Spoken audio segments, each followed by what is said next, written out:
اعوذ باللہ من الشیطان اللعین الرجیم بسم اللہ الرحمن الرحیم الحمد للہ وکفا وسلام علی عبادہ الذین اصطفیٰ. درود بھیجیے محمد والے.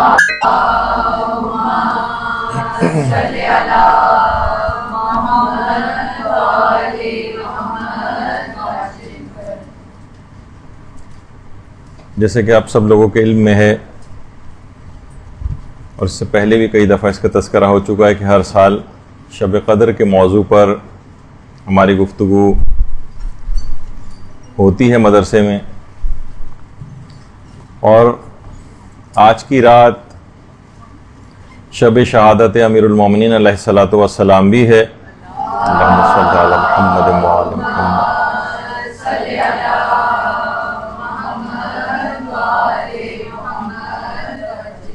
اصلاً یہ اتنی اہم ترین رات ہے کہ اس کی تیاری کافی پہلے سے شروع کر دینی چاہیے.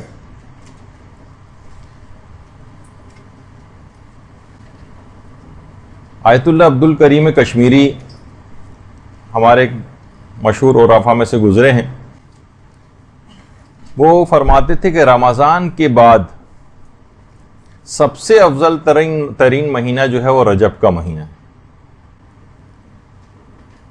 اس لحاظ سے اگر شب قدر کی تیاری کے حوالے سے گفتگو کی جائے تو تقریباً مدرسے ہی کے 14-15 کے قریب لیکچرز شب قدر سے متعلق جو ہے وہ موجود ہیں.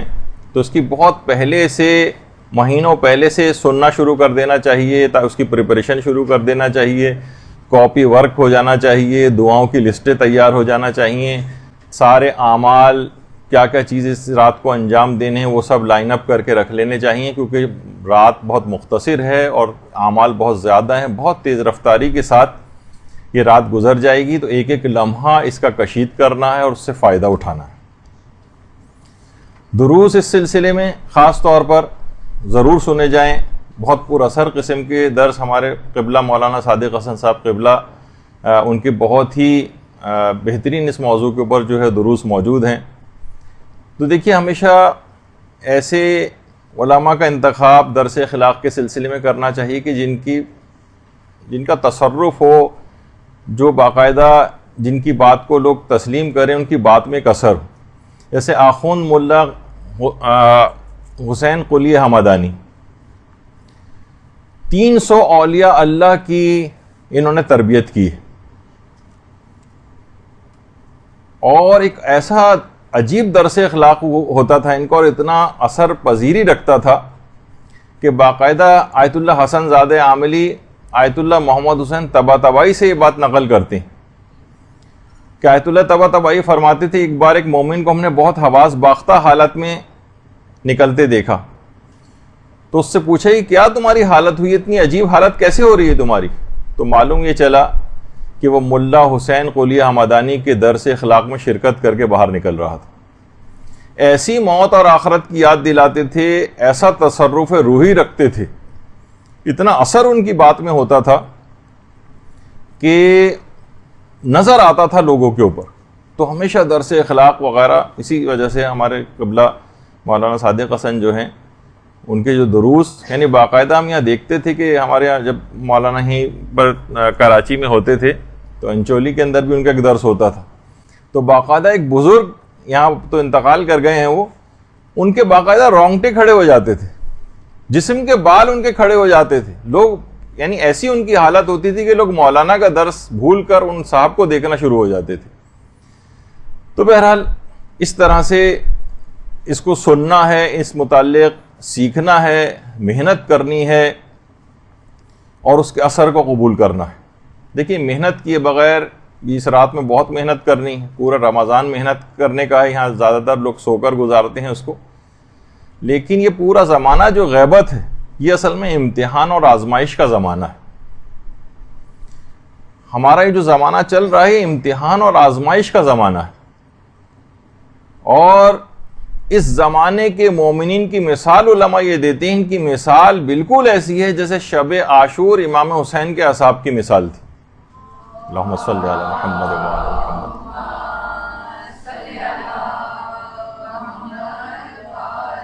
اس زمانے کو اس طرح سے گزار نہیں دینا چاہیے کہ بس ٹھیک ہے ہمارے امام غائب ہیں، جس طریقے سے بھی ہم لاؤبالی زندگی گزاریں۔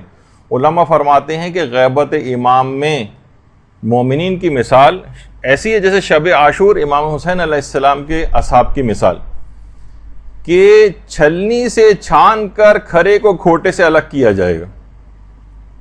یہ زمانے غیبت، یعنی تبدیل ہوئے بغیر غیبت میں زندگی گزارنے کا، اور اسی طریقے سے توبہ کا بھی کوئی مفہوم نہیں۔ اس رات کتنی آپ دعائیں توبہ پڑھیں گی اور ویسے بھی توبہ کریں گی اور بار بار 70 مرتبہ استغفر اللہ و اتوب الیہ کہیں گی، یا مثلا تسبیح پڑھیں گی استغفار کی۔ یاد رکھ لیجئے کہ تبدیل ہوئے بغیر توبہ کا کوئی مفہوم نہیں۔ شب قدر میں جو سر پر قرآن رکھ کر عمل کیا جاتا ہے، جبکہ سیرت اس کے بالکل برخلاف ہو، جیسے کہ برخلاف امینڈمنٹس بھی کیے ہیں کہ کوئی زیادہ وہ چیز نہ پھیلے، لیکن صرف ایک آپ کو احساس دلانے کے لیے کہ سیرت اگر اس کے بالکل برخلاف ہے اور سر پہ قرآن بھی رکھا ہوا ہے تو اس کا کوئی اثر مرتب نہیں ہوگا۔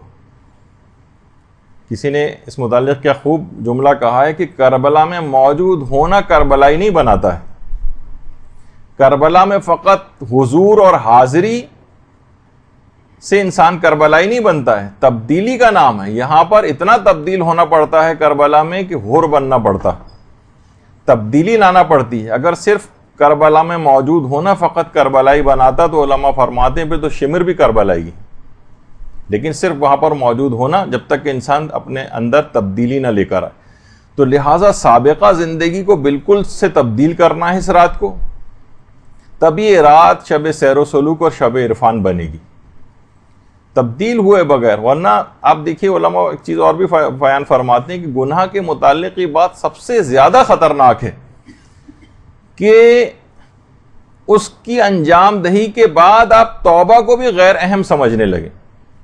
آج کل گناہوں سے توبہ بھی غیر اہم ہو گئی، احساس ہی نہیں کہ میں توبہ کرنی۔ تو علماء فرماتے ہیں کہ یہ سب سے زیادہ خطرناک بات، شاید گناہ سے بھی زیادہ خطرناک بات یہ ہے کہ آپ اس کے لیے توبہ کو غیر اہم سمجھنے لگے۔ لہٰذا رو رو کر توبہ کرنی ہے، خود کو بدلنے کی دعائیں کرنی ہیں، اور اس حد تک گڑ گڑا کر اور ذلیل ہو کر دعا کرنی کہ وہ قبول ہو جائے۔ یہ جملہ بھی کہا جاتا ہے کہ دعا جب ایڑیاں رگڑنے پر آ جائے تو قبولیت کے زمزم کو جاری ہونا ہی پڑتا ہے۔ تو آپ پوری کوشش کریں کہ اس رات کو کسی طور پر بھی ضائع نہ ہونے دیں، اور لازمی طور پر اس رات کو بخشوانے کا ایک سلسلہ اپنا شروع کر لیں، اور آئندہ زندگی میں ایک تبدیلی اپنی زندگی میں لانے کا ایک عزم کر لیں۔ ورنہ کتنی ہی شب قدر اس سے پہلے بھی آئیں اور گزر گئیں، اور آئندہ بھی آئیں گی اور گزر جائیں گی۔ صرف رٹے رٹائے چند اعمال کے علاوہ کوئی تبدیلی اگر آپ کے اندر نہیں آ رہی ہے تو شب قدر سے اس کا مطلب ہے کوئی خاطر خواہ فائدہ نہیں اٹھایا۔ دیکھیے ہر سال آتی ہے شب قدر، ختم تو نہیں ہو گئی نا۔ ایک شخص نے پوچھا تھا امام صادق سے کہ مجھے اللہم صلی علی محمد و علی محمد،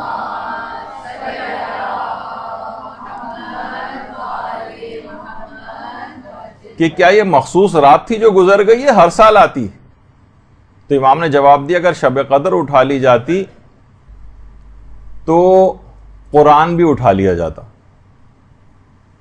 تو شب قدر ہر سال آ رہی ہے اور ہر سال شب قدر جا رہی۔ اور یہ بھی یاد رکھ لیں کہ دیکھیے رمضان جس کے اندر آپ کو یہ کہا جاتا ہے کہ آپ کی نیند بھی عبادت ہے، یعنی جس میں آپ کو سونا بھی آپ کا عبادت ہے، اسی رمضان کی رات میں آپ کو زبردستی جگوایا جا رہا ہے، 1 منٹ کو بھی نہ سوئیے۔ اور کتنے زیادہ اس کے ثواب اور فائدے ہیں جو پوری رات صرف جاگنے کے ہیں، جو پچھلے جو سالوں کے لیکچر سے ہم تفصیل سے بتا چکے۔ تو اسی وجہ سے ابھی سے ہی، جیسے اب شب قدر آنے والی ہے، ابھی سے ہی یہ دعا مانگنا شروع کر دیں کہ جو کہ امام خمینی کو استاد جواد ملکی تبریزی کہتے تھے کہ ماہ رمضان کی مہم ترین دعاؤں میں سے دعا ہونی چاہیے کہ پروردگار ہمیں شب قدر میں عبادت کی توفیق نصیب فرمائے، کوئی ایسی مجبوری نہ آ جائے، کوئی ایسی پریشانی نہ آ جائے کہ ہم اس رات کو عبادت نہ کر سکیں، اعمال انجام نہ دے سکیں۔ مسلسل یعنی اتنی اہم ترین رات ہے کہ اس فقط اور فقط اس رات میں عبادت کی اور دعاؤں کی توفیق آپ کو نصیب رہے۔ اچھا، اب کیسے اپنی ساری دعاؤں کو قبول کروایا جائے. آیت اللہ بہجت ایک بڑی اچھا ایک طریقہ بتاتے تھے. دیکھیے بعض اوقات ہوتا ہے نا دعاؤں کے سلسلے میں بھی کہ انسان کو یہ پتہ نہیں چل پا رہا ہوتا کہ پتہ نہیں میری دعا قبول ہوگی بھی یا قبول نہیں ہوگی. آدمی تھوڑا سا پریشان ہوتا ہے کہ میری دعا قبول ہوگی پتہ نہیں قبول نہیں ہوگی. وہ فرماتے تھے ایک طریقہ ایسا ہے کہ 100% اس سے دعا قبول ہوتی ہے اور حتماً قبول ہو جاتی. وہ فرماتے تھے کہ جو بھی آپ کی حاجت ہو, آپ یہ کہیں کہ پروردگار یہ حاجت کسی بھی مومن یا مومنہ کی ہو یا اس کے مشابہ کوئی اور حاجت کسی مومن یا مومنہ کی ہو اور کوئی تنگی اور مشکل ہو تو ان سب کی دعاؤں کو قبول کر لے اور ان کی مشکلات کو دور کر دے. اپنا ذکر بھی نہ چاہے اس کے اندر نہ کریں آپ کہ یہ جو حاجت ہے یہ جس بھی مومن اور مومنہ کی ہو یا یہ مشکل جس مومن اور مومنہ کی بھی ہو تو اس کی مشکل کو دور کر دے اور اس کی حاجت کو قبول کر لے. وہ فرماتے ہیں اسی وقت ایک فرشتہ خلق ہو جاتا ہے جو فوراً یہ دعا اس شخص کے اپنے حق میں قبول کروا دیتا ہے. تو فرماتے تھے اللہم صلی علی محمد و علی محمد.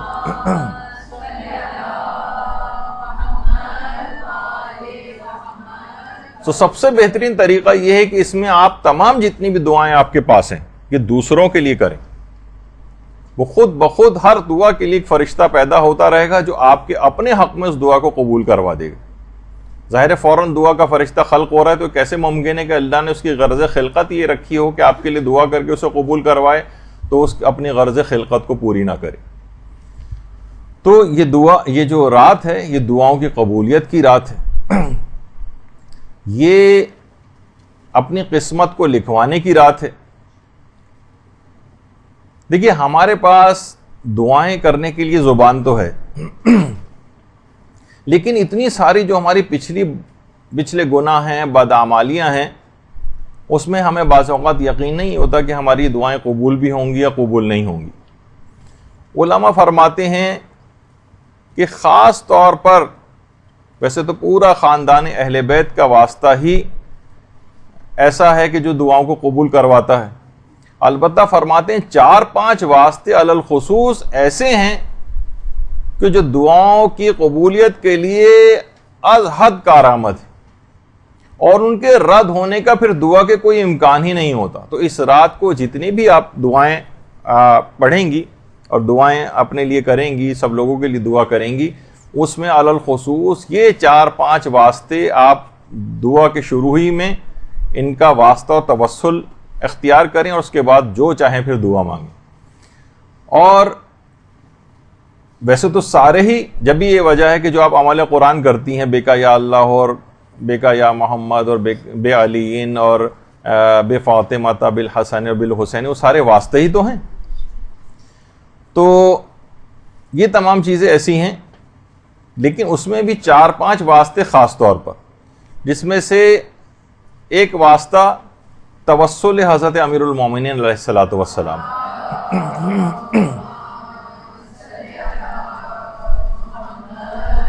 ہر شخص کے دل میں امیر المومنین کے لیے جو محبت مومن کے دل میں پائی جاتی ہے اس کا دل ان کی محبت سے لبریز ہوتا ہے اور یہی کیفیت ہمارے علماء کی بھی ہے. آقا جعفر آقا مجتہدی یہ عرفاء میں سے گزرے ہیں. یہ آیت اللہ عبد الکریم کشمیری کے متعلق یہ بات فرماتے تھے. اس حد تک حضرت امیر المومنین سے اتنا والہانہ عشق کرتے تھے کہ جب بھی گھر میں آتے تھے حرم امیر المومنین سے تو ایسا لگتا تھا کہ گنبد حضرت امیر المومنین کے جو روضے کا ہے وہ اپنے ساتھ ہی گھر لے آئے ہیں. یہ ان کی کیفیت تھی محبت کی. اور انہی عبد الکریم کشمیری کے متعلق جو کتاب لکھی گئی روح و ریحان اس کے اندر آیت اللہ عبد الکریم کشمیری کا ایک مکاشفہ نقل ہوا ہے. مکاشفہ دیکھیے ایک ہوتا ہے کہ انسان خواب کی حالت میں کوئی چیز دیکھتا ہے اور ایک یہ ہے کہ خواب اور جاگتی آنکھوں کے درمیان میں ایک چیز ہوتی ہے جسے مکاشفہ کہتے ہیں. انہوں نے خواب میں دیکھا علامہ میر حامد حسین لکھنوی یہ انڈیا کے لکھنؤ کے انتہائی عظیم اور بزرگ علماء میں ان کا شمار رہا ہے شیعت کے. جن کو صاحب ابقات الانوار بھی کہا جاتا ہے. ابقات الانوار ان کی کتاب کا نام ہے. تو جب شاہ عبد العزیز محدث دہلوی نے تحفہ اثنا شریعہ شیعوں کے خلاف ایک کتاب لکھی تھی تو اس کا جواب علامہ میر حامد حسین لکھنوی نے ابقات الانوار کے نام سے دیا تھا، اور اس کے مختلف چھپتے رہے ہیں. ابقات الانوار شاید مکمل طور پر ابھی تک پرنٹ بھی نہیں ہوئی ہے، کچھ اس کے اجزاء ابھی تک ایسے ہیں کہ جو کہ شائع نہیں ہوئے ہیں. اور اس حد تک علامہ میر حامد حسین لکھنوی، جن کی یہ قبر مبارک ہے، دین کی اتنی خدمت کی تھی کہ اتنا مطالعہ کرتے تھے کہ انتہائی بزرگ ہو گئے تھے، بوڑھے ہو گئے تھے، بیمار ہو گئے تھے کہ بیٹھ کر بھی نہیں پڑھ سکتے تھے، تو موٹی موٹی کتابیں اپنے سینے پر رکھ کر جو ہے وہ مطالعہ کرتے تھے. یہاں تک کہ جب انتقال ہوا ہے اور غسل خانے جب لے جائے گئے ہیں اور جب ان کو غسل دینے لگے تو دیکھا کہ سینے کے اوپر باقاعدہ ایک بہت گہرا گڑھا پڑا ہوا تھا، کتابوں کو سینے پہ رکھنے کی وجہ سے گڑھا پڑ گیا تھا باقاعدہ. تو اس حد تک اتنا کام انہوں نے کیا تھا. تو آیت اللہ عبد الکریم کشمیری فرماتے ہیں کہ میں نے عالم مکاشفہ میں دیکھا کہ علامہ میر حامد حسین لکھنوی مرحوم وہ میرے گھر میں ہی موجود ہیں، اور ان کے سینے پر سبز رنگ کا ایک کپڑا ہے جس کے اوپر ایک عبارت لکھی ہوئی ہے. اچھا، علامہ میر حامد حسین لکھنوی، ان کو صاحب ابقات الانوار، ان کی جو کتاب ہے کہ امیر المومنین کے لیے اور جو بحث امامت تھی اس کا باقاعدہ یعنی انہوں نے ایسا معرکۃ الآراء جواب دیا ہے کہ لوگ حیران ہو جاتے ہیں اس کتاب کو پڑھ کر. کہ بعض اوقات آیت اللہ مرشن نجفی کہتے تھے کہ آیت اللہ عبد الحسین الامینی کی کتاب جو القدیر ہے وہ اس سے بھی ان معنوں میں ابقات الانوار اوپر ہے کہ علامہ امینی کے سامنے تو ابقات الانوار جیسی کتاب موجود تھی، لیکن جس وقت علامہ میر حامد حسین لکھنوی نے اس کا جواب لکھا ہے، جب وہ ابقات الانوار لکھ رہے تھے تو ان کے پاس اس طرح کی کوئی کتاب سامنے نہ تھی. اس لحاظ سے آیت اللہ مرشی نجفی اس کتاب کو آیت اللہ امینی کی کتاب القدیر سے بھی بہت سے اعتبارات سے مقدم سمجھتے تھے. تو انہوں نے فرمایا کہ میں نے دیکھا کہ ان کے سبز رنگ کا ایک کپڑا ان کے سینے کے اوپر رکھا ہوا ہے جس کے اوپر ایک چیز لکھی ہوئی ہے کہ حب علی حسنہ لا تضر مع سیاح. باقاعدہ اس کے اوپر ٹی وی پروگرامز بھی آتے ہیں، اور کہ علی کی محبت ایک ایسی نیکی ہے جس کے ساتھ کوئی خرابی اور بدی، جس کو کوئی نقصان نہیں پہنچا سکتی، اور بغض علی ایک ایسا سیاح اور ایک ایسی برائی ہے جس کے ساتھ کوئی نیکی فائدہ نہیں پہنچا سکتی. تو کہہ رہے ہیں یہ باقاعدہ یہ جملہ ان کے سینے کے اوپر لکھا ہوا تھا. اس حد تک ہمارے علماء نے امیر المومنین علیہ الصلوۃ والسلام کے لیے کام کیا ہے.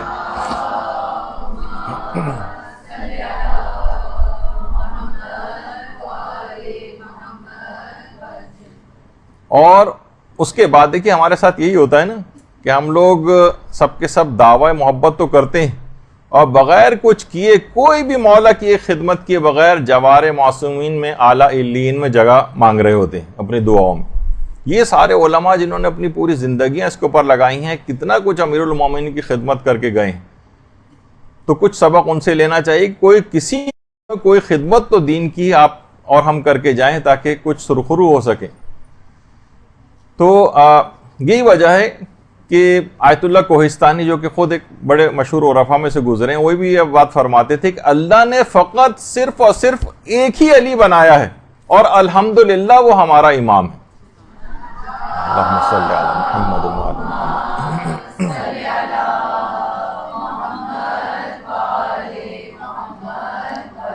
جس کی ولایت کے اوپر اعتقاد رکھنا واجب ہے، جس کی ولایت پر اعتقاد رکھے بغیر کوئی شخص جنت میں نہیں جا سکتا، کہ اس کے کوئی اعمال قبول نہیں ہو سکتے، اور اس ولایت کے پروانے کے بغیر جنت میں داخلہ ہی ناممکن ہے.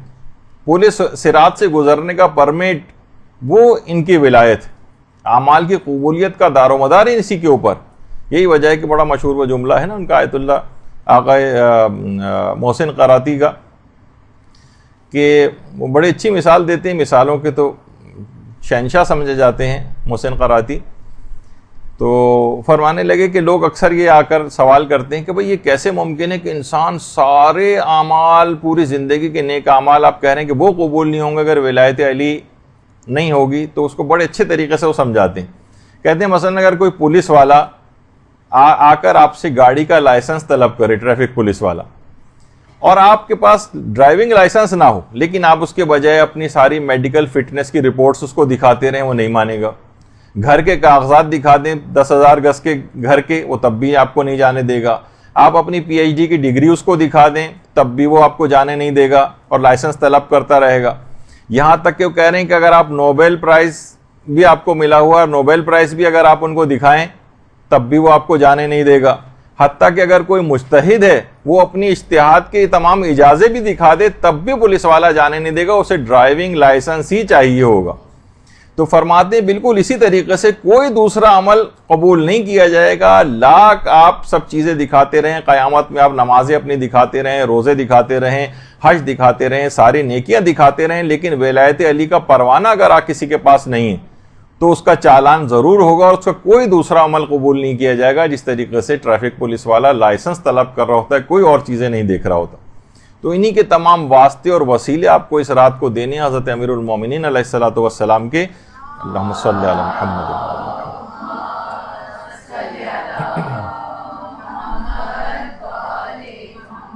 اور ان کے واسطے اور وسیلے سے تو اپنے لیے تو چھوڑیں، غیروں تک کے لیے اگر ان کا واسطہ اور وسیلہ دیا جائے جو ان کو نہیں مانتے ہیں ان کے لیے بھی، تو وہ ان کے لیے بھی دعائیں قبول کر لیتے ہیں۔ ابھی جن کا ذکر ہوا صاحب الغدیر علامہ عبد الحسین الامینی، ان کے متعلق ملتا ہے، خود انہوں نے اپنا واقعہ بیان کیا کہ عراق کا اس زمانے میں جو وزیر ثقافتی امور تھا،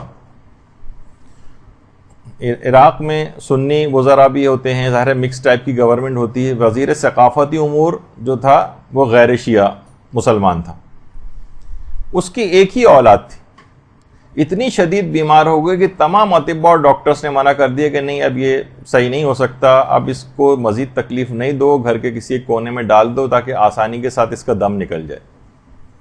ہر جگہ سے نا امید ہو گیا، کسی نے اس کو علامہ عبد الحسین الامینی کا بتایا، کہا کہ وہ اپنے آقا اور مولا کا بہت زیادہ دم بھرتا ہے اور کہتا ہے کہ یعنی کسی کو ان سے برتر نہیں سمجھتا ہے، اور پوری دنیا کے کتب کنگال ڈالا ہے، ان کی ولایت کے لیے اور کتاب لکھی الغدیر کے نام سے۔ تو باقاعدہ اس وزیر ثقافتی امور نے پوری ایک خط لکھا علامہ عبد الحسین الامینی کو، اور اس کے اندر یہی بات تمام اپنے بیٹے کی لکھی، اور لکھا کہ آقا امینی میرا بیٹا مر رہا ہے، طبیبوں نے ہاتھ اٹھا لیا ہے، کیا آپ اپنے مولا سے شفا دلوا سکتے ہیں؟ بس ایک مختصر سا خط اس نے لکھا۔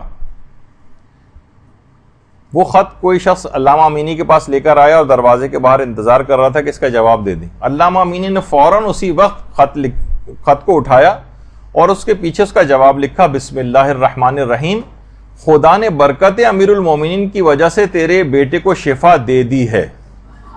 اللہم صلی علی محمد۔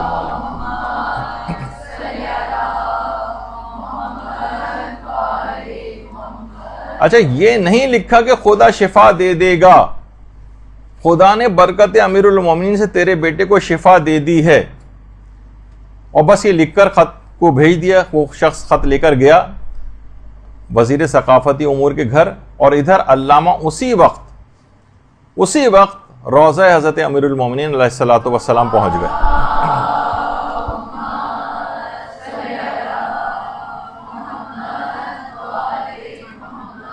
اور ذریعے امیر المومنین کے سامنے آ کر ایک جملہ کہا کہ مولا ایک حوالہ بھیج دیا ہے، خلاصہ بس یہ ہے کہ عزت رکھ لیجئے گا۔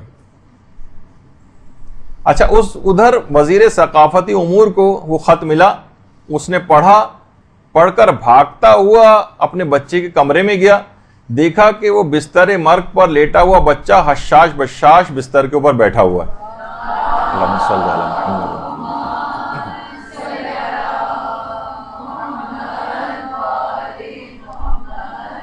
تو حضرت امیر پر پورے یقین اور اطمینان کے ساتھ، پورے یقین اور اعتماد کے ساتھ ان کا وسیلہ دے کر دعا کریں، انشاءاللہ آپ دیکھیں گے کوئی امکان ہی نہیں ہوگا کہ اس شب قدر کے اندر حضرت امیر کا واسطہ اور وسیلہ بنایا جائے اور پھر بھی دعا رد ہو جائے۔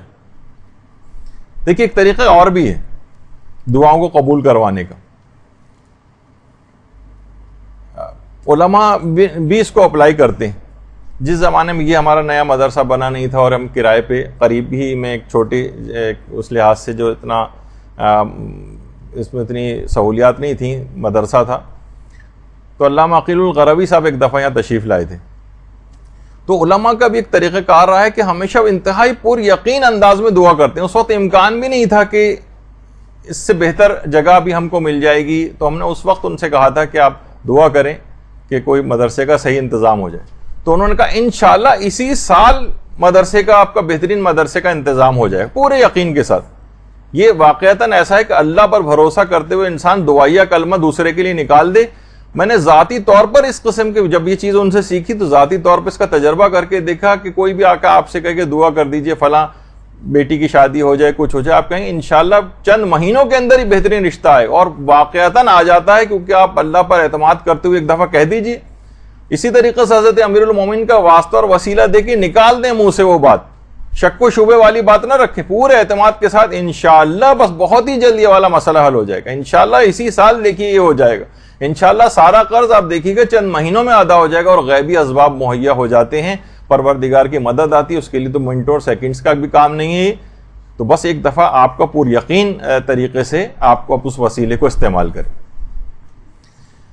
تو جب ہی کہا جاتا ہے, یہ جملہ ہے باقاعدہ علماء فرماتے ہیں کہ اصل استجابت دعا اعتقاد ہے. جتنا آپ کا اعتقاد مضبوط ہوگا دعا پر, اتنا ہی زیادہ دعا کی قبولیت بڑھتی چلی جائے گی. شک و شبے کے اندر دعا کرنا, وسیلہ بھی لگا رہے ہیں اور اس کے باوجود بھی آپ جو ہے شک و شبے کا شکار ہیں کہ امیر المومنین کا واسطہ اور وسیلہ دے دیا پھر بھی شاید دعا قبول نہ ہو, تو اس کا مطلب ہے آپ کے اعتقاد کے اندر کمزوری, ضعف پایا جاتا ہے.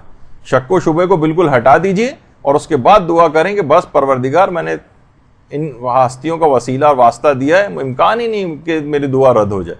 پھر دیکھیے کیسی دعا قبول ہوتی ہے. تو ایک تو حضرت امیر کا واسطہ تمام دعاؤں کے سلسلے میں. دوسرا واسطہ حضرت امام حسین علیہ السلام.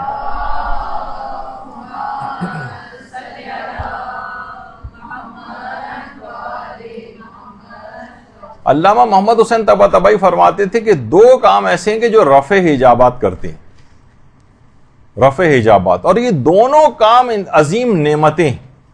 فرماتے ہیں ایک تو محبت اور توجہ کے ساتھ تلاوت قرآن کرنا, یہ حجابات کو دور کرنے والی چیز ہے. حجابات جتنے آپ کے اور پروردگار کے درمیان پردے پڑے ہوئے ہیں نا, اگر انسان بہت خشوع و خضوع کے ساتھ تلاوت کرے تو یہ حجابات کو برطرف کرتی ہے, اور خود بہت بڑا وسیلہ ہے قرآن دعاؤں کی قبولیت کے لیے. اور دوسرا فرماتے تھے کہ توسل حضرت ابا عبداللہ الحسین علیہ السلام.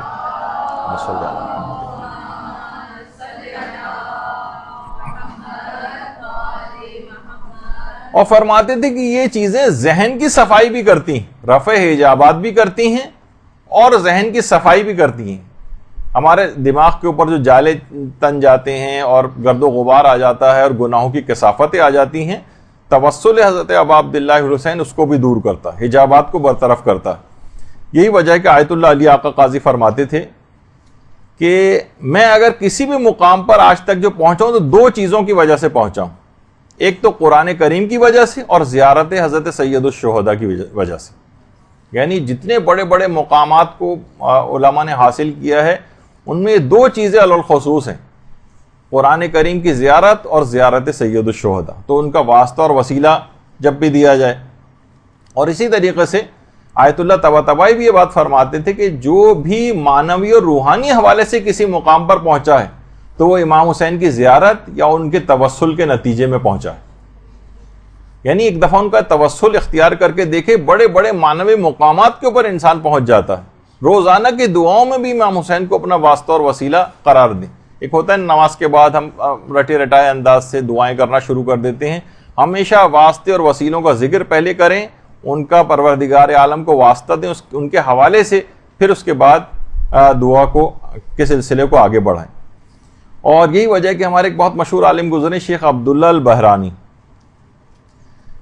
جو کہ صاحب عوالم کہلاتے ہیں, بہت مشہور ان کی کتاب ہے العوالم العلوم. وہ فرماتے ہیں کہ یہ جو آیت ہے نا کہ یا ایتھا النفس المطمئنہ ارجعی الی ربک راضیۃ مرضیہ، کہہ رہے ہیں یہ والی جو آیت ہے یہ فقط اور فقط امام حسین علیہ السلام کے لیے، فقط ان کے لیے۔ وہ فرماتے ہیں اس آیت کے ذریعے اپنی نماز کو امام حسین کی نماز سے متصل کر سکتے ہیں آپ۔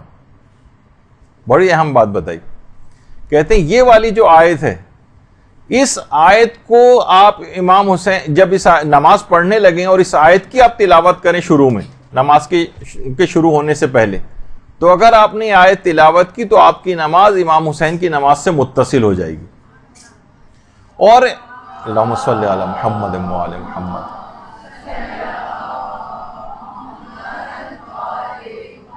اور نماز سے پہلے اس آیت کو پڑھنے سے خود بخود ایک توسل امام حسین پیدا ہو جائے گا، اور جیسے ہی وہ توسل پیدا ہو جائے اس کے بعد آپ کہیں السلام علیکہ یا ابا عبداللہ الحسین، اور اس کے بعد پھر اپنی نماز شروع کر دیں۔ یا مثلا یہ دعاؤں کے لیے بھی اس آیت کو پڑھیں، اور اس آیت کو پڑھنے کے بعد امام کو سلام کریں، خود بخود امام سے توسل پیدا ہو جائے گا، اور وہ دعا کا کوئی امکان نہیں رہے گا کہ وہ دعا رد ہو جائے، اور وہ نماز جس سے پہلے یہ آیت پڑھی جائے گی خود بخود امام حسین کی نماز سے متصل ہو جائے گی۔ تو خود سوچ سکتے ہیں کہ اس کے عدم قبولیت کا کوئی امکان ہی باقی نہیں رہے گا۔ تو دیکھیے شب قدر میں بھی آپ کو مغربین کی نماز پڑھنی ہے، اور 2 رکعت نماز شب قدر بھی پڑھنی ہے آج ہی رات، تو اس توسل کو آپ ضرور اختیار کریں، کیونکہ امام حسین اپنے خون سے اس دین کی آبیاری کر چکے ہیں۔ خود علماء فرماتے ہیں کہ اگر کوئی امام حسین سے پوچھے کہ مولا آپ کی زندگی میں سب سے زیادہ خوشی کا موقع کون سا تھا،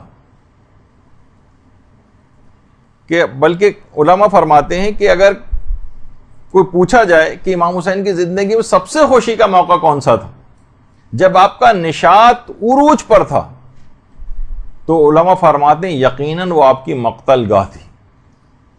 مقتل گاہ امام حسین وہ امام حسین کی زندگی کا سب سے نشاط کا لمحہ تھا، جہاں آپ نے کل باطن کا مشاہدہ کیا تھا، اور وہ مخلصانہ فریاد بھی بلند کی تھی، رضن بقضائک و تسلیما لامرک۔ اس قدر امام حسین اپنی مقتل گاہ میں توحید میں اس قدر ڈوب گئے تھے کہ ایک موقع پر جب شمر ملعون بھی آپ کے اوپر سوار ہو گیا تھا تو آپ نے توجہ نہیں کی تھی، اور ایک خاص کیفیت، دیکھیے خاص کیفیت ہوتی ہے نا انسان کے اوپر، مثلا کوئی خانہ کعبہ پہلی دفعہ جائے اور کعبے کی طرف نگاہ، اس کے سامنے سے 10 لوگ بھی گزر جائیں اور بعد میں اگر شکایت کریں کہ یار ہم نے آپ کو سلام کیا تھا آپ نے جواب ہی نہیں دیا، تو آپ قسم کھانے کو تیار ہو جاتے ہیں کہ میں نے آپ کو دیکھا ہی نہیں تھا، میں نے آپ کی آواز ہی نہیں سنی تھی۔ تو بالکل یہی بات امام کے ساتھ تھی کہ امام اس قدر ایسی کیفیت کے اندر آ گئے تھے کہ حضرت ابا عبداللہ الحسین نے اپنے جب محسوس ہی نہیں کیا کہ سینے کے اوپر وہ چڑھ کر بیٹھ گیا، اور جب توجہ کی تو دیکھا شمر ملعون سینے کے اوپر سوار ہے۔ اس طرح اتنا توحید کے اندر ڈوب گئے تھے، تو اپنی اس نماز کو، اپنی ان تمام دعاؤں کو امام حسین علیہ الصلوۃ والسلام کے توسل سے شرف قبولیت جو ہے وہ بخشوائیں۔ ان کا واسطہ اور وسیلے کا طریقہ ابھی آپ کے سامنے ذکر ہوا۔ تیسرا وسیلہ علماء کہتے ہیں کہ جب یہ رات شب سیر و سلوک و عرفان بنے گی اور تمام آپ کی دعاؤں کو قبول کروائے گی، جب آپ وسیلہ حضرت فاطمہ الزہرا سلام اللہ علیہا دیں گے۔ صلی علی محمد وعلی محمد۔ آپ ہی حقیقت شب قدر بھی ہیں، آپ ہی کا وسیلہ اور توسل دعاؤں کو قبول کرواتا ہے۔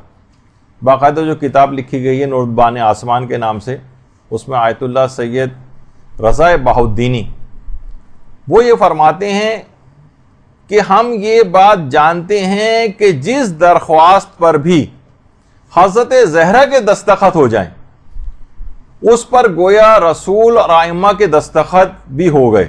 یہ سمجھ جائیے کہ اس پر رسول اور ائمہ نے بھی دستخط کر دی۔ جس دعاؤں کی درخواست پر حضرت زہرا نے دستخط فرما دیے، بس خود بخود پیغمبر اسلام اور تمام معصومین کی دستخط بھی اس پر ہو جاتے ہیں، اور فرماتے ہیں یہ ایسی بات ہے جس میں کوئی کلام نہیں، کوئی کلام نہیں، کوئی دوسری بات نہیں۔ اور یہی وجہ ہے کہ ہمارے علماء خاص طور پر جو آیت اللہ وحید خراسانی ہیں باقاعدہ فرماتے ہیں کہ جو شخص بھی یہ چاہتا ہے کہ روز قیامت حضرت زہرا سلام اللہ علیہ کے والد کی شفاعت اسے حاصل ہو اور جان کنی کے وقت ان کے شوہر امیر المومنین علیہ السلام کا دیدار ہو اور صدیقہ کبریٰ سلام اللہ علیہ کی دعا شامل حال ہو اس قبر کی تنہائی اور وحشت میں جہاں اس کے علاوہ کوئی امید نہیں، تو اسے چاہیے کہ جہاں تک ممکن ہو بنت رسول کی شایان شان عزاداری کو برپا کرے، اس امید سے کہ وہ ان کے فرزندوں کے دلوں کے زخموں کے لیے مرہم ہو۔ تو آپ نے فرمایا کہ یہ جلوس اور مجالس عزا اس آیت قل لا اسألکم علیہ اجرا الا المودۃ فی القربى کا مصداق ہے۔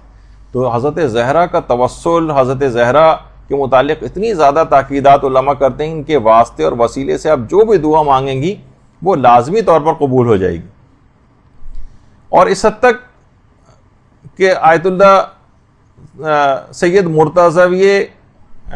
مرتضی رضوی کشمیری، یہ کشمیر کے علاقے کے تھے اور یہ ملا حسین قلی حمدانی کے شاگردوں میں سے تھے، خود عرفہ میں تھے۔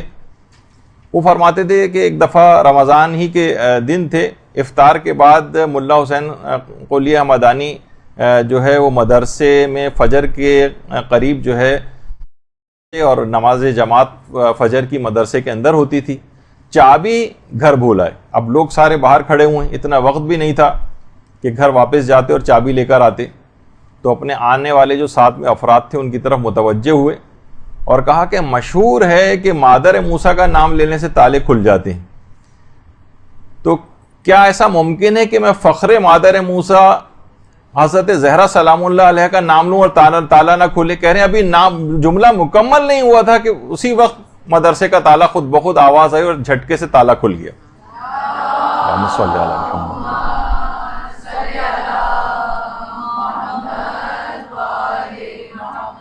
تو اس شب قدر میں ہماری قسمتوں کے بند تالے حضرت زہرا کے توسل سے نہایت آسانی کے ساتھ کھل سکتے ہیں۔ پوری کوشش کریں، بار بار دعاؤں کے اندر حضرت زہرا کا واسطہ اور وسیلہ دیں، پھر آپ دیکھیں گے کس طریقے سے یہ تالے کھلتے ہیں۔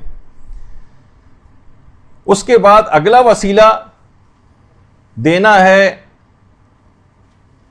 حضرت ابو الفضل العباس علمدار علیہ الصلاۃ والسلام۔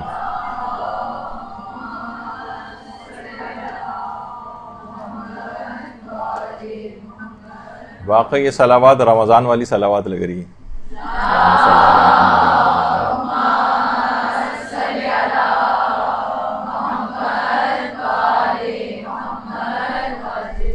حضرت عباس علمدار جن کی تعریف کے لیے کسی نے جملہ صحیح کہا ہے کہ عباس کی تعریف یہ ہے کہ وہ شخص جس کی تلوار میان میں ہو اور دشمنوں کی نیندیں حرام ہو، اسے عباس کہتے ہیں۔ تلوار نکلی ہوئی نہ ہو، تلوار میان میں ہو اور دشمنوں کی نیندیں حرام ہو۔ تو ہمارے علماء میں آیت اللہ علی آقا قاضی، جن کا بار بار اکثر تذکرہ آتا ہے، اور ظاہر اخلاق کی گفتگو ہو رہی ہے تو علماء اخلاق کا تذکرہ کیوں نہیں آئے گا؟ وہ یہ فرماتے ہیں کہ جس زمانے میں ان کے جوانی کا دور تھا، یہ آیت اللہ علی آقا قاضی کی جوانی کی تصویر، فرماتے ہیں کہ میں اس وقت حرم حضرت ابو الفضل العباس میں نماز کے لیے تیاری کر رہا تھا، اور نماز میں نیت باندھنے ہی والا تھا کہ ایک دیوانہ سا شخص میرے پاس آیا اور اچانک سے آ کر ہنس کے مجھ سے کہنے لگا بغیر وضو کے نماز نہیں ہوتی، وضو تو کر کے آ جاؤ۔ کہہ رہے میں حیران اور پریشان رہ گیا۔ اچھا، عام طور پر وہ افراد جو کہ دائم الوضو رہتے ہیں، وہ اکثر یہ ہوتا ہے کہ وضو ٹوٹنے کے بعد بھول جاتے ہیں دوبارہ وضو، مثلا اگر نہیں کیا تو نماز کے لیے، کیونکہ ہر وقت عادی ہوتے ہیں کہ بس وضو تو ہے ہی اور نماز کے لیے کھڑے ہو گئے۔ یہی کیفیت علی آقا قاضی کی بھی تھی۔ کہہ رہے ہیں میں نے واقعی غور کیا تو میں وضو ٹوٹنے کے بعد میں نے دوبارہ وضو نہیں کیا تھا۔ اب آپ دیکھیں گے حضرت ابو الفضل العباس کے در کے دیوانے بھی ایسے عرفا ہوتے ہیں۔ تو کہہ رہے میں نے وضو کر کے آیا اور نماز ادا کرنے لگا۔ نماز کو جب میں نے ختم کیا تو وہ دیوانہ پھر آیا میرے پاس اور آ کر کہنے لگا میرے کان میں کہ ابو الفضل العباس تمام اولیاء خدا کی پناہ گاہ ہیں، جو مشکل حل کروانا ہو حضرت ابو الفضل کے پاس جا کر ان سے حال دل کہو، تمہاری مشکل حل ہو جائے گی۔ علی آقا قاضی فرماتے ہیں کہ میں نے 18 سال تک ریاضتیں کی تھی، 18 سال، مگر مجھے لگ رہا تھا کہ میں جیسے روحانیت کے خاص مقام پر آ کر رک گیا ہوں، آگے